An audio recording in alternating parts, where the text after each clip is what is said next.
Hello, നല്ല നമസ്കാരം. Mister X spy action thriller സിനിമകൾ ഇഷ്ടപ്പെടുന്നവർക്ക് ആസ്വദിക്കാൻ പറ്റുന്ന ഒരു ഗംഭീരമായ ഒരു സിനിമയാണ്. എനിക്ക് അങ്ങനെയാണ് മിസ്റ്റർ എക്സ് തോന്നിയത്. ഇതിന്റെ പ്ലോട്ട് എന്ന് പറയുമ്പോൾ അതീവ പ്രഹരശേഷിയുള്ള 7 പ്ലൂട്ടോണിയം ക്യാപ്സ്യൂളുകൾ അടങ്ങിയ ഒരു ന്യൂക്ലിയർ ഡിവൈസ് അത് കാണാതാകുന്നതോടുകൂടിയാണ് സിനിമ ആരംഭിക്കുന്നത്. അമേരിക്കയുടെ സഹായത്തോടു കൂടി ഇന്ത്യ നന്ദദേവി പർവ്വതനിരകളിൽ സ്ഥാപിക്കാൻ ശ്രമിക്കുന്നതിനിടയിൽ ഒരു മഞ്ഞുവീഴ്ചയിൽ ഇത് നഷ്ടപ്പെടുകയാണ്.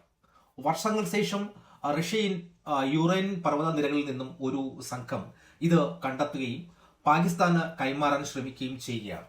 അതേസമയം റാണ എന്ന അന്താരാഷ്ട്ര മാഫിയ സംഘം ഇന്ത്യയിൽ നടക്കുന്ന G20 ഉച്ചകോടി ലക്ഷ്യമിട്ട് ഈ ഉപകരണം ഉപയോഗിച്ച് സ്ഫോടനം നടത്താൻ പദ്ധതിയിടുന്നു.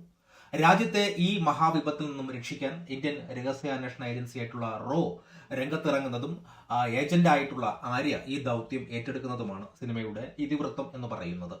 ശരിക്കും പറഞ്ഞു കഴിഞ്ഞാൽ നമ്മുടെ രാജ്യത്തിനകത്ത് സിനിമയുടെ കഥയുടെ പശ്ചാത്തലം നോക്കുമ്പോൾ 1962 മുതൽ ഇന്ത്യയിൽ നടന്നിട്ടുള്ള ഏകദേശം 7 യഥാർത്ഥ സംഭവങ്ങളെ നന്നായിട്ട് തന്നെ ബ്ലെൻഡ് ചെയ്ത് ഒരു ത്രില്ലർ സ്പൈ ആ ഒരു രീതിയിലാണ് ഇതിനെ മേക്ക് ചെയ്തു വെച്ചിരിക്കുന്നത്. ഇത് വളരെ ഗംഭീരമായിട്ട് തന്നെ യാഥാർത്ഥ്യങ്ങളോട് വളരെയധികം പൊരുത്തപ്പെടുന്ന ഒരു കഥയായിട്ട് വേണമെങ്കിൽ വ്യാഖ്യാനിക്കാം. അതോടൊപ്പം തന്നെ ഇതിന്റെ ഒരു ആര്യയുടെ ആ ഒരു കുറെ കാലങ്ങൾക്ക് ശേഷമുള്ള ഒരു ഇടവേള കഴിഞ്ഞതിന് ശേഷമുള്ള അദ്ദേഹത്തിന്റെ ഒരു തിരിച്ചുവരവായിട്ട് വേണമെങ്കിൽ ഈ സിനിമയുടെ ഇത് കാണാൻ സാധിക്കും. കാരണം അത്രയും നല്ല ഗംഭീരമായിട്ടാണ് ആര്യ ഇതിൽ ആക്ഷൻ സീക്വൻസ് ഒക്കെ കൈകാര്യം ചെയ്തിരിക്കുന്നത്. അതോടൊപ്പം തന്നെ ഗൗതം കാർത്തിക്കും അദ്ദേഹവും ഇവർ രണ്ടുപേരും നല്ല രീതിക്ക് ബോഡി ഇതിനു വേണ്ടി നന്നായിട്ട് തന്നെ ബിൽഡ് ചെയ്ത് വെച്ചിട്ടുണ്ട്. കാരണം ഇവരുടെ രണ്ടുപേരുടെ ആക്ഷൻ സീക്വൻസ് അവസാനത്തെ കുറെ സമയത്ത് ആക്ഷൻ സീക്വൻസിന്റെ ഒരു അയ്യര് കളിയാണ്. അതോടൊപ്പം തന്നെ മഞ്ജു വാര്യറിന്റെ ആക്ഷൻ സീക്വൻസും എനിക്ക് ഗംഭീരമായിട്ട് ഇഷ്ടപ്പെട്ടു. കാരണം തലയുമായിട്ട് ഒരു ആക്ഷൻ സീക്വൻസ് കഴിഞ്ഞതിന് ശേഷം പിന്നെ ഒരു നല്ലൊരു ഗംഭീരമായിട്ടുള്ള ഒരു ആക്ഷൻ സീക്വൻസ് എനിക്ക് ഇഷ്ടപ്പെട്ടത് ഇതിലാണ്. അതോടൊപ്പം തന്നെ FIR എന്ന ചിത്രത്തിന് ശേഷം മനു ആനന്ദ് അദ്ദേഹം നല്ല രീതിക്കാണ് ഈ സിനിമ ബിൽഡ് ചെയ്ത് വെച്ചിരിക്കുന്നത്. നല്ല രീതിക്ക് എന്ന് വെച്ച് കഴിഞ്ഞാൽ ഒരു ഇംഗ്ലീഷ് സിനിമ കാണുന്നതിന്റെ രീതിയിലാണ് ഈ സിനിമയെ നന്നായിട്ട് എക്സിക്യൂട്ട് ചെയ്തിട്ടുള്ളത്. കാരണം ഇതിന്റെ ആക്ഷൻ സീക്വൻസും അതോടൊപ്പം തന്നെ ഇതിന്റെ സ്പൈ ആ ഒരു എലമെന്റ് ഒക്കെ ഗംഭീരമായിട്ട് അദ്ദേഹം ഇതിനെ എക്സിക്യൂട്ട് ചെയ്തിട്ടുണ്ട് എന്നുള്ളതാണ്.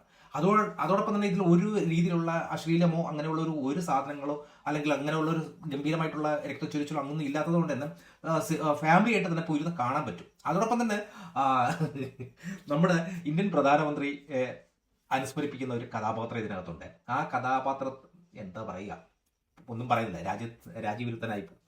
ഓക്കെ. പിന്നെ ആക്ഷൻ രംഗങ്ങൾ സ്റ്റണ്ട് ശിവയാണ് ചെയ്തിരിക്കുന്നത്. അദ്ദേഹത്തിന് അപ്രീഷിയേറ്റ് ചെയ്യണം. കാരണം അദ്ദേഹം അവസാനത്തെ 20 മിനിറ്റ് നീണ്ടു നിൽക്കുന്ന ആ ഒരു ഗംഭീരമായിട്ടുള്ള സാധനം, കാരണം അതിന്റെ ദൃശ്യഭംഗി കാരണം ഗംഭീരമായിട്ടുണ്ട്, സ്റ്റൈലിഷാണ് അതിന്റെ വിഷ്വൽസ് എല്ലാം തന്നെ. കാരണം സ്റ്റണ്ടിന് വേണ്ടി അത് സിനിമ മാറ്റി വെച്ചു എന്ന് തന്നെ പറയും. അരുൺ വിൻസെന്റിന്റെ ക്യാമറ വർക്ക് ശരിക്കും ഞാൻ നേരത്തെ പറഞ്ഞതുപോലെ ഒരു ഹോളിവുഡ് നിലവാരത്തിലുള്ളതാണ്. ഏരിയൽ ഷോട്ടുകൾ, ഡ്രോൺ ഷോട്ടുകൾ, അതിന്റെ വിഷ്വൽ എക്സ്പീരിയൻസ് എന്ന് പറയുന്നത് ഗംഭീര ഒരു സാധനം. അതോടൊപ്പം തന്നെ ദീപുവിന്റെ ആ ഒരു സംഗീതവും ഇതിന് നല്ല രീതിക്ക് ചില സ്ഥലങ്ങളിലാണെങ്കിൽ ഹൈ കയറിയിട്ടുണ്ടല്ലോ. ചില സ്ഥലങ്ങളിൽ എനിക്ക് നമ്മുടെ നമ്മുടെ സൂര്യയുടെ ഒരു സിനിമ ഉണ്ടായിരുന്നല്ലോ, ചെവി അടപ്പിക്കുന്ന ഒരു സിനിമ, അതേപോലെ ചില സ്ഥലങ്ങളിൽ ഹൈ വോൾട്ടേജ് പോലെ ആയിരുന്നു സൗണ്ട്. അതെന്താണെന്ന് അറിഞ്ഞൂടാ. അതിനിപ്പോൾ മിസ്സിങ് തിയേറ്ററിലെ പ്രശ്നമാണോ അതോ മിക്സിങ്ങിന്റെ കുഴപ്പമാണോ എന്ന് എനിക്ക് സംശയമുണ്ട്.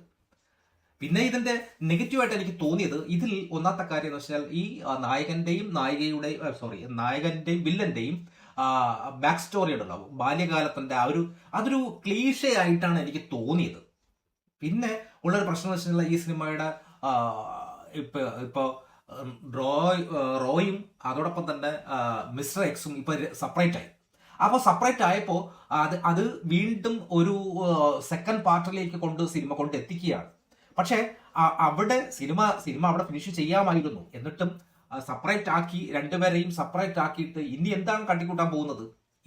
ഇത് തന്നെ ആണല്ലോ, സ്പൈ സാധനം തന്നെയാണല്ലോ വരാൻ പോകുന്നത്, ത്രില്ലർ തന്നെയാണല്ലോ വരാൻ പോകുന്നത്. അപ്പൊ അങ്ങനെ ഉള്ളത് കൊണ്ട് ഈ സിനിമയ്ക്ക് ഒരു സെക്കൻഡ് പാർട്ട് അനിവാര്യമാണോ എന്ന് ചോദിച്ചു കഴിഞ്ഞാൽ എനിക്ക് അങ്ങനെ ഒരു അനിവാര്യമായിട്ട് തോന്നിയില്ല. ക്ലൈമാക്സ് വളരെ പിന്നെ ഒരു നമ്മൾ പ്രതീക്ഷിക്കാത്ത ഒരു സാധനം കൊണ്ട് തന്നു, അത് മതി, ആ ഒരു സാധനം മതി. കാരണം മൊത്തത്തിൽ കഥ നോക്കുമ്പോൾ വളരെയധികം പ്രഡിക്റ്റബിൾ ആയിട്ടുള്ള ഒരു സാധനമാണ്. പക്ഷേ ക്ലൈമാക്സിൽ വന്നപ്പോൾ മാത്രമാണ് ആന്റി ക്ലൈമാക്സ് പോലെ മറ്റൊരു സാധനം കൊണ്ടുവന്ന് സെക്കൻഡ് പാർട്ടിലേക്ക് വന്നത്. അതൊരു നെഗറ്റീവായിട്ടാണ് എനിക്ക് തോന്നിയത്. ബാക്കി ഈ കഥപരമായിട്ട് നോക്കുമ്പോൾ വളരെയധികം പ്രഡിക്റ്റബിൾ ആണ്. ആരൊക്കെ എന്തൊക്കെയാണ് സംഭവിക്കാൻ പോകുന്നത് എന്നൊക്കെ വളരെയധികം, കാരണം അങ്ങനെയുള്ളൊരു സീനാണ് അതിന് തൊട്ട് മുമ്പ് കാണിക്കുന്നത്. ഇനി അടുത്ത എന്താണ് വരാൻ പോകുന്നത്, ഇന്ന ആളായിരിക്കും എന്നൊക്കെ ഉള്ള ഒരു പ്രഡിക്റ്റബിൾ സാധനം ആയിപ്പോയി സ്റ്റോറി. അപ്പൊ അത് ഒന്ന് ഒഴിവാക്കിയിരുന്നെങ്കിൽ വളരെ ഗംഭീരമാക്കുമായിരുന്നു. അതോടൊപ്പം തന്നെ പിന്നെ പാട്ടുകൾ പിന്നെ വളരെ കുറവായിരുന്നു എന്നൊരു സംശയമുണ്ട്. പാട്ടുകൾ അത്യാവശ്യം ആ ഒരു എലമെന്റ് കൊണ്ട് കുറച്ച് കയറ്റേണ്ടതായിരുന്നു. നായികയ്ക്കും വലിയ പ്രാധാന്യം കുറഞ്ഞു പോയി. പക്ഷെ ഒരുപാട് പെണ്ണുങ്ങൾ ഇതിൽ വന്ന് കയറുന്നുണ്ട്, ഒരുപാട് ആൾക്കാർ വന്ന് കയറുന്നുണ്ട്. പക്ഷെ അവർക്കൊക്കെ പിന്നെ അർഹിക്കുന്ന രീതിയിലുള്ള സ്പേസ് കൊടുത്തിട്ടുണ്ട്. പക്ഷെ അവരുടെ ലവ് സ്റ്റോറിക്ക് ഒരു ഡെപ്ത് ഇല്ലാത്തതുപോലെ എനിക്കൊരു ഫീല് തോന്നി.